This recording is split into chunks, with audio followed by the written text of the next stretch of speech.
Direct जिमु तलके। तो देख सांग मैंने आम आसीगलुन इनको पहुँचुन सार जेनता कि मोर सांग मैंने देखुवे एटा पान झीटा झुटी होजन आर मजा करुचन। तापर आम यहाँ जिमु इधर जेने कि मजा आड़े मैंने मझी निको आर सेने केन्ता गाधुचन लोक मैंने आपन को देखाबी। देखि पारे मोर बैक साइड केते लोक अच्छन। इटा आम पलि आइलुन गोटे मझी जगह के मोर सांगटे देख शुई तार उपरे चढ़ी न से भागुचे।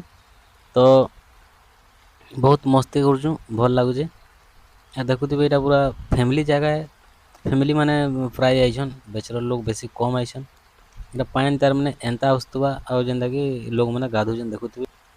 तो पान भी बहुत साफ अच्छे आटा ये पान मैंने जेनता होचे कि इटा से फैला जेनता कि पहाड़ माने अच्छे ठीक अच्छे पहाड़ रो और पान के इटा बांधिक इे जेनता कि छाड़ुन जार इना तो जानते तमिलनाडु रे वर्षा वर्षी हुए नहीं केनर पान टे बांधिक रखिक ये मैंने यूज करसन।